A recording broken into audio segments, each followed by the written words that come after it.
بسم الله الرحمن الرحيم لقد رضي الله عن المؤمنين إذ يبايعونك تحت الشجرة فعلم ما في قلوبهم فأنزل السكينة عليهم وأثابهم فتحا قريبا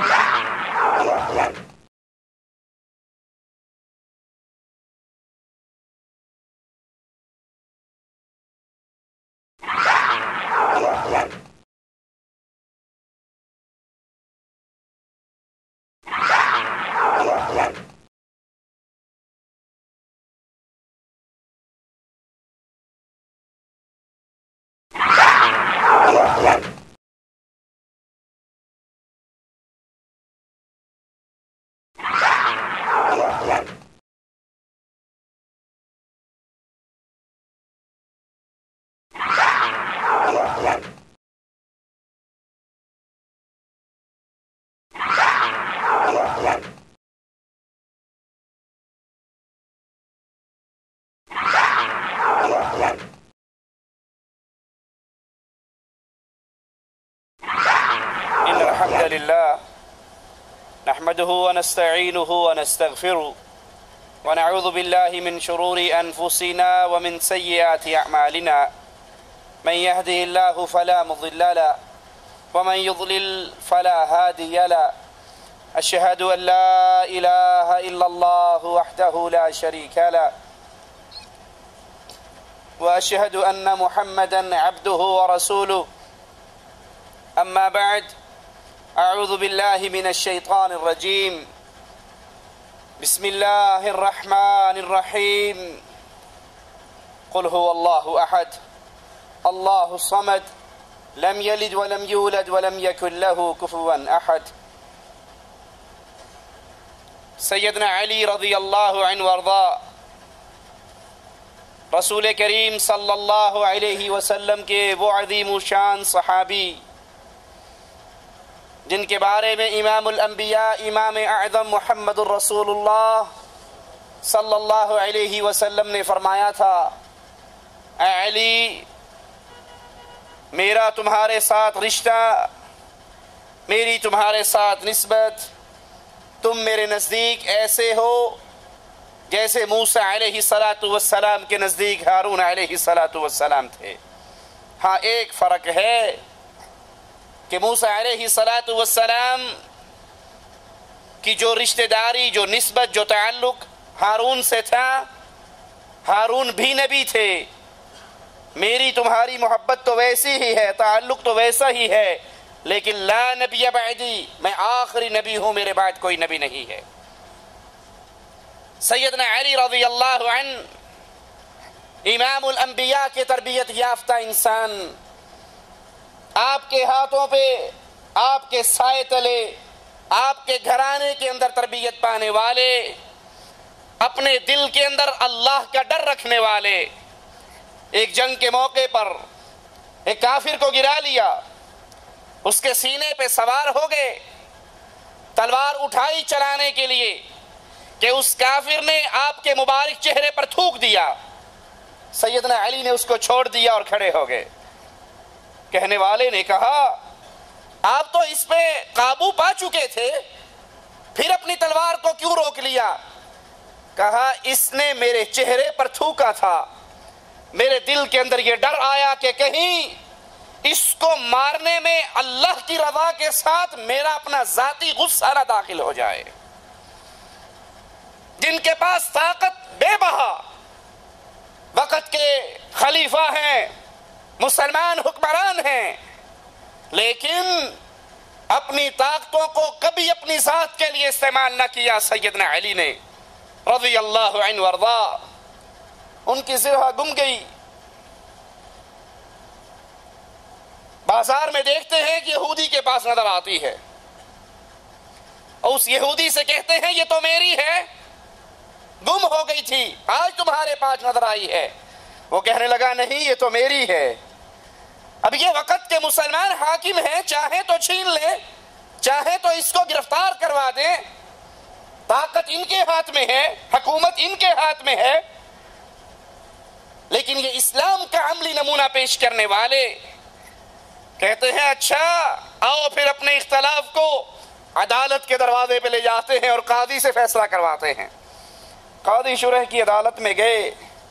کہا یہ زرہ میری تھی، گم گئی تھی، آج اس کے پاس مجھے نظر آئی، یہ میری ہے، اور یہ ماننے پر تیار نہیں ہے۔ قاضی اس یہودی سے پوچھتے ہیں علی جو کہہ رہے ہیں تمہارا اس بارے میں کیا خیال ہے؟ وہ انکار کرتا ہے کہ نہیں یہ تو میری اپنی ہے۔ قاضی سیدنا علی سے کہتے ہیں تمہارے پاس اپنے دعوے کی کوئی دلیل ہے، کوئی گواہ ہے؟ کہا ہاں، میرا بیٹا گواہی دینے کے لیے تیار ہے اور میرا غلام گواہی دینے کے لیے تیار ہے۔ گواہ کون لا رہا ہے؟ جو خلیفۃ المسلمین ہے۔ گواہ کون لا رہا ہے؟ جس کے ہاتھ میں حکومت ہے۔ قاضی جواب میں کہتے ہیں کہ باپ کے حق میں بیٹے کی گواہی قبول نہیں ہوتی، آقا کے حق میں غلام کی گواہی قبول نہیں ہوتی۔ سیدنا علی کہتے ہیں میرا بیٹا کوئی عام بیٹا تو نہیں ہے، میرا بیٹا تو وہ ہے جس کو امام الانبیاء امام اعظم محمد الرسول اللہ صلی اللہ علیہ وسلم جنت کے نوجوانوں کے سردار مقرر کر چکے ہیں، اس کی خوشخبری دے چکے ہیں اللہ کی طرف سے۔ کہا جو کچھ بھی ہو بیٹا تو آپ کا ہے، یہ قانون ہے کہ بیٹے کی گواہی باپ کے حق میں قبول نہیں ہوتی، غلام کی گواہی آقا کے حق میں قبول نہیں ہوتی، لہذا میرا فیصلہ یہ ہے کہ یہ زرہ یہودی کے پاس رہے گی، یہ اسی کی ہے۔ سیدنا علی رضی اللہ عنہ وارضا عدالت کے اس فیصلے کے سامنے اپنی گردن کو جھکا دیتے ہیں، کہتے ہیں مجھے منظور ہے جو فیصلہ آپ نے کیا ہے، میرا بھی یہی فیصلہ ہے، میں آپ کے فیصلے کو مانتا ہوں۔ یہودی حیران کہ یہ مسلمانوں کا عجیب دین ہے، یہ مسلمانوں کے اندر عجیب قانون کی مساوات ہے، یہ خلیفۃ المسلمین اسلامی حکمران اور عدالت کے فیصلے پر اپنی گردن کو جھکا دیتا ہے۔ وہ اعلان کرتا ہے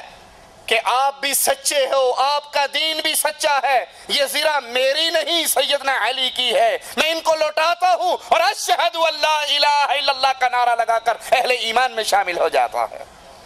وہ سیدنا علی رضی اللہ عنہ وارضا کہ جب اللہ کے رسول صلی اللہ علیہ وسلم کے خلیفہ سیدنا عثمان رضی اللہ عنہ وارضا شہید ہوئے تو پھر یہ مسلمانوں کے امور کے ذمہ دار بنتے ہیں اور خلیفۃ المسلمین بنتے ہیں، جنہوں نے اپنی زندگی نبی کے گھر میں گزاری، نبی کی تربیت گاہ میں گزاری، نبی کے ساتھ رہتے ہوئے گزاری اور ہر موقع پر نبی کے ساتھ رہے۔ فتح مکہ کے بعد عرب قبائل بڑی کثرت سے اسلام میں داخل ہونے لگے اور ظاہر خیال یہی ہوا کہ اب امن و امان، سکون اور شانتی کا دور دورہ ہونے والا ہے، لیکن یہ خیال چند دنوں کے لیے اور کچھ وقت کے لیے رہا۔ مسلمانوں کو خبر ملی کہ کفار تیاری کر کے مسلمانوں پر حملہ کرنے کے لیے روم کا بادشاہ اپنے لشکر کو لے کر آ رہا ہے۔ رسول کریم صلی اللہ علیہ وسلم اس بڑھتے ہوئے طوفان کے منہ کو روکنے کے لیے مسلمان فوج لے کر اس کے مقابلے کے لیے نکلتے ہیں اور 30,000 مسلمان اللہ کے رسول صلی اللہ علیہ وسلم کے ساتھ آقا علیہ السلام چلتے ہوئے سیدنا علی کو مدینے میں اپنا قائم مقام بنا کر جاتے ہیں۔ ادھر منافقین کا ٹولہ سیدنا علی کو طعنے دیتا ہے، ان پہ طنز کرتا ہے کہ آپ میدان جہاد سے پیچھے رہنے کے لیے یہاں پر رک گئے ہو۔ سیدنا علی جن کی زندگی ہی میدان جہاد میں گزری، جو لڑتے ہوئے اللہ کے شیر کی طرح کفار پر جھپٹا کرتے تھے، ان طعنوں کو برداشت نہ کر سکے، اسلحے کو اپنے سینے پہ سجاتے ہیں، رسول کریم صلی اللہ علیہ وسلم کے پاس پہنچتے ہیں اور کہتے ہیں یا رسول اللہ صلی اللہ علیہ وسلم، آج تک ہر میدان کے اندر میں آپ کے ساتھ رہا، ہر میدان کے اندر میں نے مقابلہ کیا، لیکن آج پتہ نہیں کس وجہ سے مجھے آپ کا ساتھی بننے سے محروم رہا، میدان جہاد میں آپ کے ساتھ نہ آیا۔ اللہ کے رسول صلی اللہ علیہ وسلم حضرت علی کے جذبات کو سمجھتے ہیں اور محبت سے علی کی طرف دیکھ کر کہتے ہیں، علی کیا تم اس بات سے راضی نہیں ہو، کیا تم اس بات سے خوش نہیں ہو کہ میرا تمہارے ساتھ وہی تعلق ہے جو موسیٰ کو ہارون کے ساتھ تھا، جو موسیٰ علیہ السلام کو ہارون کے ساتھ تعلق تھا، وہی میرا تعلق تمہارے ساتھ ہے، لیکن میرے بعد نبی کوئی نہیں اور موسیٰ کے بعد ہارون بھی نبی تھے۔ سیدنا علی رسول کریم صلی اللہ علیہ وسلم کی یہ بات سن کر خوش ہو جاتے ہیں اور واپس مدینے آ کر نبی کی لگائی ہوئی ڈیوٹی کو پورا کرتے ہیں۔ یہ تبوک کا سفر ہے، اللہ کے رسول صلی اللہ علیہ وسلم واپس آ رہے اور واپس آ کر سیدنا خالد بن ولید رضی اللہ عنہ وارضاہ کو یمن کی طرف روانہ کرتے ہیں کہ قبیلے کو اسلام کی دعوت دے۔ سیدنا خالد وہاں پر پہنچتے ہیں لیکن یہ قبیلہ اسلام لانے کے لیے تیار نہیں ہوتا، واپس لوٹ آتے ہیں۔ رسول کریم صلی اللہ علیہ وسلم سیدنا علی کو روانہ کرتے ہیں اور قبیلہ ہمدان کی طرف ایک خط بھی ان کے ہاتھ میں دیتے ہیں۔ سیدنا علی رضی اللہ عنہ وارضاہ اس خط کو لے کر، اللہ کے نبی علیہ السلام کے اس پیغام کو لے کر یمن پہنچتے ہیں اور ان کے سامنے رسول کریم صلی اللہ علیہ وسلم کا پیغام ان کو پڑھ کر سناتے ہیں اور بڑے دل نشین انداز میں ان کے سامنے اسلام کی سچی اور سچی دعوت بھی پیش کرتے ہیں۔ ایک طرف نبی کا خط ہے، ایک طرف علی کا انداز بیاں ہے جن کے بارے میں صحابہ کہا کرتے تھے ہمارے اندر سب سے بہترین قاضی بھی علی ہے اور بہترین خطیب بھی علی ہے رضی اللہ عنہ وارضاہ۔ کفار کے دل اسلام کے لیے کھل جاتے ہیں اور وہ اسلام کے اندر داخل ہو جاتے ہیں۔ ہجرت کے 10ویں سال سیدنا علی رضی اللہ عنہ وارضاہ کو قبیلہ مدحج کو اسلام کی دعوت دینے کے لیے یمن کی طرف روانہ کیا گیا۔ 300 سوار سیدنا علی کے ساتھ ہیں، وہ اس قبیلے میں پہنچتے ہیں، ان کو اسلام کا پیغام دیتے ہیں، لیکن یہ قبیلہ، یہ اہل یمن لڑنے اور مرنے کے لیے تیار ہو جاتے ہیں۔ سیدنا علی کے ساتھ صرف 300 ہیں۔ آپ بھی اپنی صفوں کو سیدھا کر لیتے ہیں، اگرچہ تعداد تھوڑی ہے لیکن یہ نبی کریم صلی اللہ علیہ وسلم کے صحابہ، یہ آپ کے ساتھی، یہ آپ کے تربیت یافتہ جن کی نظریں تعداد پر نہیں ہوا کرتی، اللہ کی مدد پر ہوا کرتی۔ زبردست جنگ ہوتی ہے اور وہ کفار شکست کھاتے ہیں۔ ان کے قبیلے کا سردار سیدنا علی کے پاس آتا ہے اور آ کر مسلمان ہوتا ہے اور قبیلے کے کچھ اور لوگ بھی مسلمان ہوتے ہیں۔ رسول کریم صلی اللہ علیہ وسلم سیدنا علی کو 3 ماہ کے لیے اسی علاقے میں قاضی مقرر کرتے ہیں اور سیدنا علی یہاں پر رہ کر اپنے قول سے، اپنے فعل سے ان لوگوں کو اسلام کی دعوت دیتے ہیں۔